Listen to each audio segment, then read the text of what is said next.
আমরা যে স্মার্টফোন চালাই প্রতিদিন এবং স্মার্টফোন ছাড়া যে আমরা কোনো কিছু বুঝি না, এজন্য যেটা করতে হবে সেটা হচ্ছে আমাদের ফোন কিন্তু অনেক সময় স্লো হয়ে যায় এবং প্রত্যেকের ফোন স্লো হয়। যতই দামি ফোন হোক ধীরে, ধীরে কিন্তু এটা স্লো হইতেই থাকে। কেন স্লো হয় সেটা আমি আপনাদেরকে এখন বলবো এবং এটা থেকে পরিত্রাণ পাইতে কী, কী করা লাগবে সেটাও বলবো। তো মোবাইল আমাদের সবসময় দরকার এবং আ এটা ছাড়া কোনো উপায় নাই এবং এটা আমরা যতই ব্যবহার করব, তত বেশি এটা মানে পুরনো হতে থাকে। আপনি আস্তে, আস্তে বুড়ো হচ্ছেন না? মোবাইল ঠিক সেরকম একটা নির্দিষ্ট সময় পর্যন্ত এটার মানে থাকে, আয়ু আয়ুষ্কাল থাকে। তো ব্যাটারি যেমন নষ্ট হতে থাকে আস্তে, আস্তে করে মোবাইলের পারফরম্যান্সও ডাউন হতে থাকে। এটা আমাদের মেনে নিতে হবে। তারপরেও দীর্ঘদিন কিভাবে ভালো রাখা যায় সেটাই বলব। তো প্রথমত যেটা হচ্ছে যে আমরা আমাদের মোবাইলে অনেক সময় অনেক অপ্রয়োজনীয় অ্যাপস মানে ইনস্টল করে রেখে দেই। এটা করব না। যেরকম ধরেন আমার একটা ফ্রেন্ড আছে। তো ওর কাছে একটা অ্যাপস দেখলাম এটা এরকম কাজের। তো কি করলাম ওইটা ডাউনলোড করলাম দেখার জন্য, টেস্টিং করার জন্য। তো টেস্টিং করা হইলো কিন্তু অ্যাপসটার আমার কাজে লাগতেছে না। তো আমি কি করলাম অ্যাপসটা রেখে দিলাম বা ডিলিট করতে মনে নাই। তো এটার কারণে অনেক সময় আমাদের মোবাইল স্লো হয়। অনেকগুলো অ্যাপস যখন হয়ে যায় না তখন কিন্তু মোবাইল স্লো হয়ে যায়। তো এটা আমরা করব না। এটা যদি দরকারি হয় রেখে দেব, না দরকার হলে ডিলিট করে দেব। অপ্রয়োজনীয় অ্যাপস রাখবো না। এটা ব্যাকগ্রাউন্ডে চলে। মোবাইলের ডেটা খায়, মোবাইলের ব্যাটারি খায়। এই কারণে মোবাইল স্লো হয়ে যায়।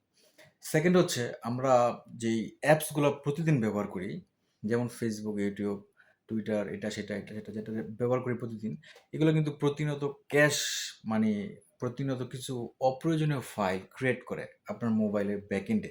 যেগুলো আমরা মোবাইলের আ মেমোরি কার্ডের অপশনে গেলে বা ফাইল ম্যানেজারে গেলে কখনো খুঁজে পাই না। এগুলো সব হিডেন থাকে।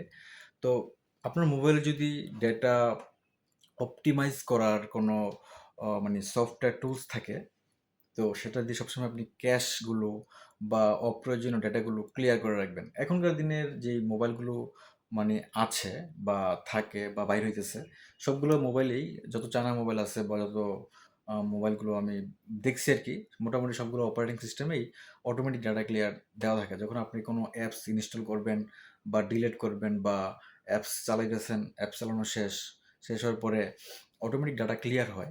এটা খুব ভালো দিক। তো যদি না থাকে তাহলে আপনি এটা অবশ্যই নিজের থেকে করে নিবেন। একটা অ্যাপস ডাউনলোড করে নিবেন। ক্লিনার অ্যাপস ওগুলো পাওয়া যায় Google Play Store এ। তো চাইলে আমি লিংক দিব আপনাদেরকে। তো এরকম অ্যাপসগুলো আপনার আ ডাউনলোড করে রেখে দিবেন এবং ক্লিয়ার করবেন। মানে ওয়ান ক্লিক অপ্টিমাইজেশন যেটা থাকে, ওয়ান ক্লিক করলে ডাটা যে অপ্টিমাইজ হয় বা ডাটা ক্লিয়ার হয় এটা করবেন আরকি। তো আরেকটা যে বিষয় হচ্ছে ওটা হচ্ছে আপনার আমরা অনেক সময় মোবাইল চালাইতেই থাকি। মোবাইল বন্ধ করার কোনো মানে নাই। তো দেখবেন আপনি যখন সিস্টেমে যাবেন তখন এই বিষয়টা দেখবেন যে মোবাইলটা একাধারে ৫০০ ঘন্টা, ৬০০ ঘন্টা, ১,০০০ ঘন্টা পর্যন্ত চলতেছে। তো একটা মোবাইল অপারেটিং সিস্টেম এতক্ষণ আপনাকে কিভাবে সার্ভিস দিবে? তো একটু তো স্লো হবেই। তো এই কারণে আমাদের উচিত রিস্টার্ট করা। মানে একটা নির্দিষ্ট সময় পরে ধরুন ১ সপ্তাহ পরে একটা রিস্টার্ট দিবেন। অটোমেটিক এমনিতে একটা রিস্টার্ট দিবেন। তখন এটা অটোমেটিক আবার পুনরায় নতুন করে কাজ করার সুযোগ পায় আরকি। একটু স্লো থেকে বাঁচে। তো এই কটা বিষয়। আর সবসময় সফটওয়্যার আপডেট রাখবেন। সফটওয়্যার আপডেট সবসময় রাখবেন। কারণ মানে ওল্ড সফটওয়্যারগুলো আপনার মোবাইলটাকে স্লো করে দেয়। এই কয়েকটা জিনিস ৪-৫ টা ব্যাপার যে বললাম, এগুলো একটু খেয়াল রাখবেন। তাহলে আপনার মোবাইল আ খুব একটা স্লো হবে না এবং বেশি একটা ডিস্টার্বও দিবে না চলার সময়। তো অবশ্যই সাবস্ক্রাইব করবেন এবং আমার সাথেই থাকবেন। এরকম নিত্য নতুন টিপস গুলো মানে পাওয়ার জন্য। ধন্যবাদ।